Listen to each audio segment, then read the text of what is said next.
Hey, my name is Matt Johnson, and this is my review and setup tutorial for the Konova Smart Head.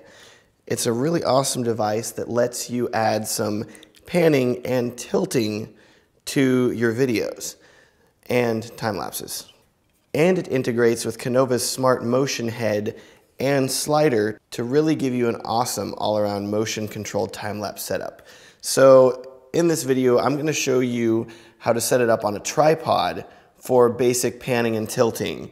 And then I'm going to show you how to set it up on a slider rig also, so you can use it and get pans and tilts while it's sliding, which should add a lot to your time-lapse videos.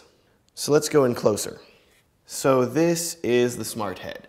And when it first came out of the box, I was a little confused because I didn't understand how this was all connected and how it should be set up. But reading the instruction manual definitely helps. And also taking little visual cues like, oh, the logo is upside down. This probably should be flipped over. But that doesn't look quite right either. So what I've found that's easiest to do is flip it around so you can see these two levers like this. And then you twist this lever here just like halfway, and this detaches. So we can put this to the side. Now this is much like a Manfrotto sliding tripod plate. It just slides. So you loosen this and you give it a good pull. Mine was a little sticky and took a little bit to remove. And then this plate actually separates. So it's two distinct pieces. And you can see why it's difficult to move, because it actually has these rubberized pads here to hold it in place, which is nice to have, but if you're trying to remove it, it can be definitely a pain. So once you get that undone, then you're ready to mount it. 3 other items should have come with your Smart Head. One of them is a little attachment data cable. Another one is a longer Ethernet cable. And the last is a little red screw. Next, you're going to want to mount your pan motor to your tilt motor.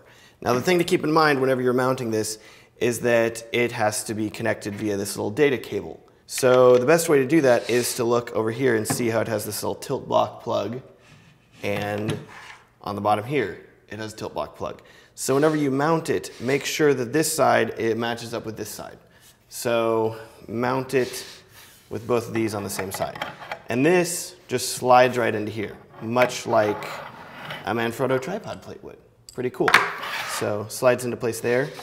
Let's rotate this around here, lock this into place. Make sure that it's not angled up or anything like that where it might mess with the pan and tilt. Then we're gonna take this little guy that was holding the pan motor, and you're going to slide him down into here. About that far, it really doesn't matter. Lock this into place, and make sure that whenever you do that, that the locking little tightening arm here is not in this angle, is not at any angle toward the tilt motor. Because what you'll end up happening, and I can show you whenever I loosen this piece here, is that if you are tilting, it's angling up, it's gonna hit. So to avoid that, keep it always at a vertical angle, either here, or here, or here. Basically just any place that's not on this side. So now look, it can rotate freely, how cool. Okay, so make sure that's locked back down. Now it's time to attach the data cable that connects the pan motor to the tilt motor. So flip it over on its side, and we're gonna plug one end directly into here, like so, and the other end directly into here. If I can get it. Oh, I had it upside down. So those two go together, and you have this little cord just hanging there, but that's okay, so make sure you don't pull on it or anything like that. Just another thing to keep in mind. You're gonna need a way to mount your camera to this plate. They include this, but if you really, I would recommend, and what I'm planning on doing in the future is actually getting another quick release plate and actually mounting that onto it so that this product will work with all of my other camera support gear. But since we don't have that, I'm gonna show you how to mount this. So let's get this in focus a little bit better. There we go. I'm gonna tilt this up a little bit so you can see it whenever I do it. It has these 3 grooves here, you see. And this little screw attachment here actually, if you put it right at the end and start to twist it, you'll notice that the ends here are slightly wider, and they're made to let it rotate up in. But see, now it's stuck in there. So you can slide it around. Whoa. And there you go. So let's mount this on a tripod, then we'll connect the rest of the equipment, and we'll go from there. We're now gonna mount the Smart Head to the tripod. As you can see on the bottom of the Smart Head, it has different tripod mounts for either, is it 3/8 of an inch? I don't remember. It has different tripod mounts for different sizes. We're gonna take a Manfrotto quick release plate here and screw it in.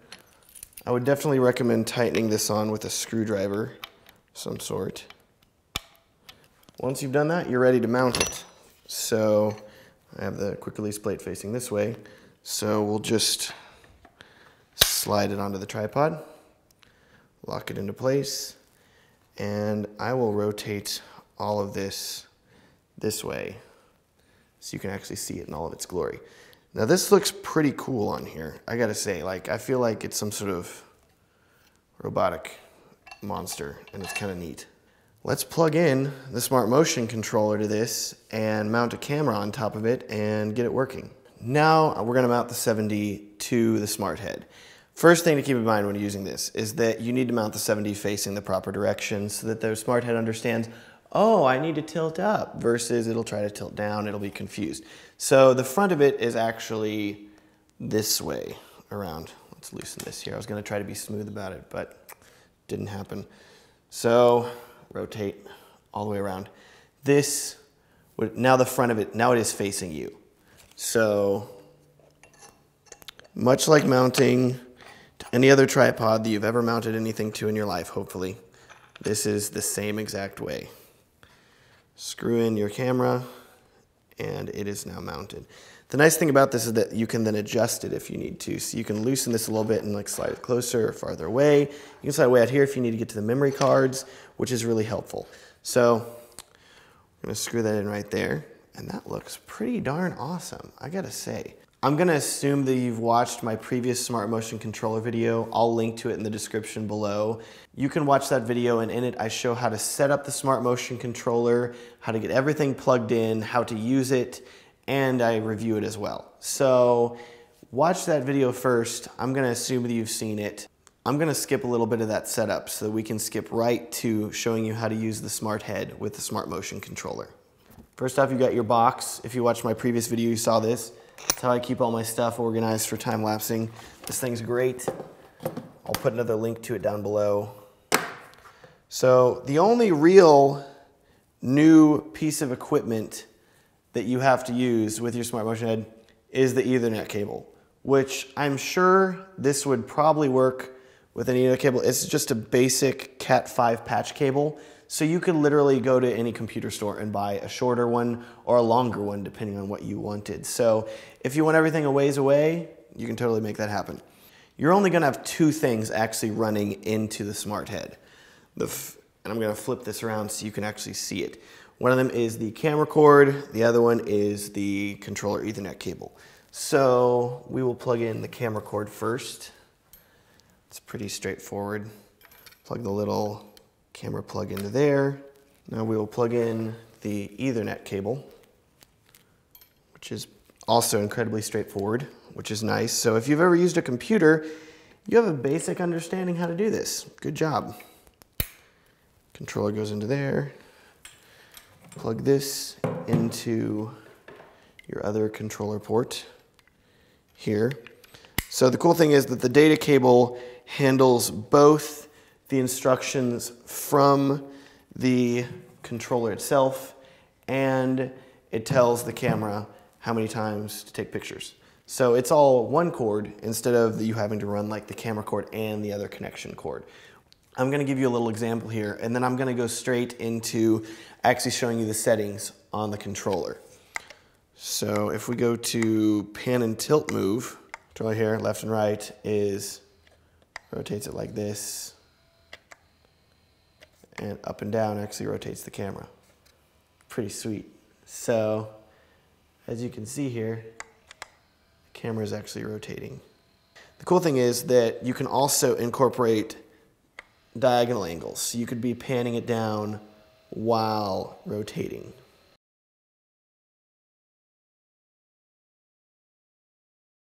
So let's show you how to use the Smart Head with the motion controller. Here we have the Konova Smart Motion Controller. If you watched my previous review, you've already seen this, so I'm just going to go back into it and show you the pan and tilt functions. First off, we need to power it on by holding down the power/enter key, and it goes into one menu, but we'll go out. Okay, so here's your basic menus. You have your time lapse, live motion, and your settings. First off, we'll go to the settings menu. We'll work our way up. Pan and tilt direction. So what you can actually do is you can set your pan and tilt to either normal or reverse, depending on which way your camera is facing. So if you really have to have your camera facing the other way because of space or something like that, you can go into the settings and set it to reverse, and it will do everything backwards, which is very helpful. Live motion is great. So you notice you have slide move, pan and tilt plus slide, and auto move. We're gonna first off, you've already seen slide move, so whenever you just use the slider. So we're gonna go down to pan and tilt move. You have your pan speed, you have your tilt speed, and then RF, I'm assuming it stands for something like rate fall off or something like that. I can give you an example of how it works, but basically you set your pan speed to whatever you want. I just have pan and tilt set to 100, so this is if you need to rotate it into position and get it all set. And then you can hit start. The pan and tilt RF is almost a slowdown effect. So whenever you let off of the joystick, instead of it just quickly like panning and stopping, it'll pan and then it'll slow down a little bit before it stops. So it's helpful if you're doing live video and you are actually using it for panning and tilting and you want it to slowly come to a rest instead of just stopping. It'll gently accelerate and gently slow down. Next, you have your pan and tilt plus slide. This is my understanding of it here. SS is slider speed, so you can set your slider speed, how fast you want the slider to move. Then you have your RF, which is how much you want it to slow down. Like I said before, it's if you want it to stop, then you want it to stop quickly, or you want it to slowly stop. You have your pan speed, which mine is at 100%, and my tilt speed, which is at 100%. So you hit enter, and then you can control it left or right. And last here, and this is the one I'm sure y'all are all interested in, is time lapse. So going here, we have interval move, which has part of the settings we're going to use, camera settings. We're actually going to use all of the different menu portions here. Starting down at the bottom though, we have the tilt motor settings. So we're going to that. Initial direction, up, so you can tell it to pan up. Pretty straightforward. Cut angle is the amount, they use cut for photos. So how much of an angle you want it to move per photo. And I'm pretty sure this is by degrees, so you have it set, I have it currently set to move at 0.2 degrees. And you can set it from 0.2 up to 1 degree per photo. So if I'm like, I want this thing to move 0.2 degrees per photo taken, I set it for that. Then you also have your total cut, which is total photos. So I want it to, remember that we're in the tilt settings, so for whenever it's tilting up, I want it to take 25 photos tilting up. Delay. Now this is where things get a little complicated, but I swear once you get it, it'll click and you'll be like, oh, this is actually incredibly informative and easy to use. Delay is how many photos you want it to take before it starts tilting. So let's go out really quick. To give you a better understanding of it, we'll go to pan settings really quick. Look, it looks the exact same, except now it's the initial direction is right, so we want it to pan right. And I currently have the degrees angles at 0.8 degrees per photo. Total cut is 20 and delay cut is 20. So what this means is that I want it to take 20 photos total while panning to the right, but I want it to wait for 20 photos. So what I'm essentially telling it to do, because I've told it to delay for 20, and because I have the tilt motor set for delay 0 and total 25, it is going to take 25 photos panning up, and it will start immediately as soon as I hit start. Once it has taken 20 of these 25 photos, then the pan motor is going to kick in, and it will start taking another 20 photos. But these are going to be with it panning to the right. So say that I'm following something like the Milky Way. So I want it to pan up, and then after 20 photos, which is not feasible at all to follow the Milky Way, but just for an example, that might be better for the moon. But so it's going to literally pan up, it's going to literally tilt up for 25. Then once it hits 20 photos, it is going to start panning to the right as well. So say you're following something that's going up and it's going to the right. You're telling it to do that. So it's actually going to take 45 photos total. Some of them are going to be with it tilting up. Some of them are going to be with it panning. So I hope that explains it. Play around with it and you should be able to get it. It's really not that complicated, but it does let you set it up and be able to preset really, really cool movement effects with it. Next is camera settings, which is pretty darn standard. We already covered this before and all. Your focus time, if you're using a manual focus lens, you don't have to worry about that, just leave it at 0. Exposure time, because honestly, if you're doing a time lapse, you shouldn't even be focusing. It should be manually focused anyways. Exposure time, the fastest you can set it to is 1/30th of a second. But you can, or I guess this, yeah, that would be the fastest shutter speed. But you can slow it down way, way, way down. And so you can have it at, oh man, tons of seconds. Tons of time waiting. But we'll just leave it at 1/30th because this is daytime, so great. Shot wait. How long to wait between taking photos? Say that you need it to be able to write to your memory card and you want to set that as a global setting. That's where you would set that. But I'm not going to mess with that. Interval move. Interval movements, left, right. You've seen this for the slider. But because right now, but depending on if you have it on a tripod or if you're using it on the slider, regardless, you can set it, your left movement or right movement here on the slider, and you can tell it how many millimeters you want it to move. If you're doing it on a tripod, you can just leave it at 1 and it won't try to do anything, it'll just ignore it. But if you're using it on a slider, then you need to make sure that you have this set properly. Total frames. This is a different frame number from it going into like the pan motor settings with total cut and delay cut. Frames are also cuts, I guess. It's just, you see it also cut. I don't know why, I guess it's just shorter for them to say it that way. But regardless,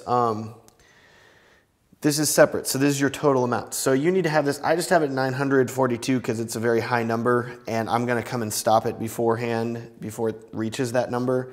But it's nice if you wanna set up a time lapse and you don't really wanna have a set amount of time, like you have to go do something and come back later, and you just want it to run until you get back. Set it to a high number, don't worry about it.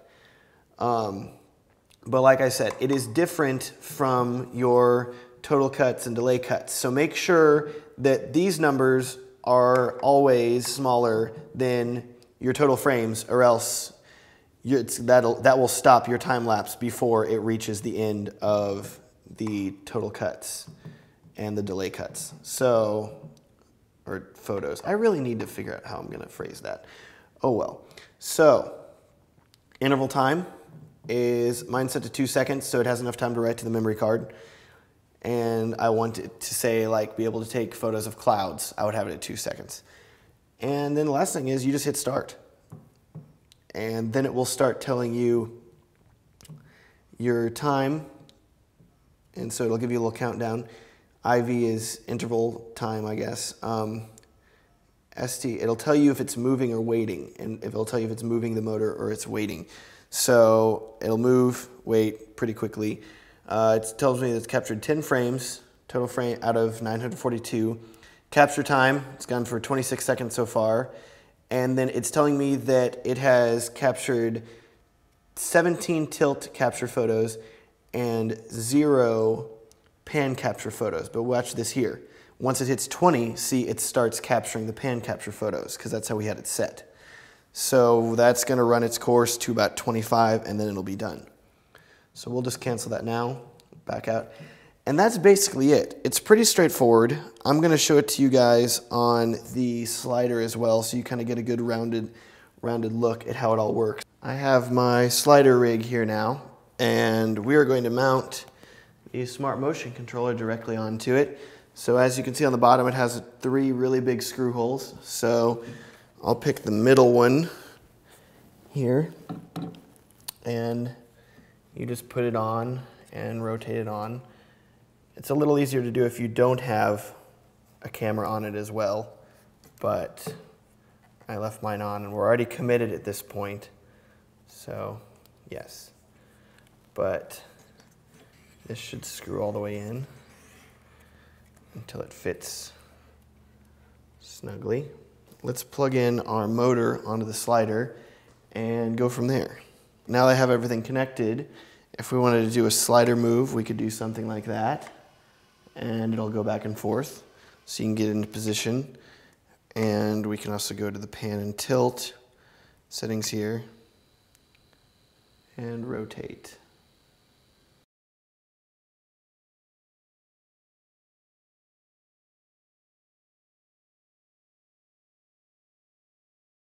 Once you understand the basics of it, you're able to do some really cool stuff with it. So I'm still learning this gear, but I have high hopes for it in the future. I am planning on just being a time-lapse fanatic and doing this all the time. I think this is a great addition to Konova's products and all. This product is great. I love using it, and it integrates well with all the other Konova products that I have, which is really awesome. And I can see myself definitely making some amazing time lapses in the future. So thank you for your time. Thank you for watching. Please leave me a comment on whoismatt.com and let me know what else you would like to see reviewed or if you have any questions. Thanks. Have a good day.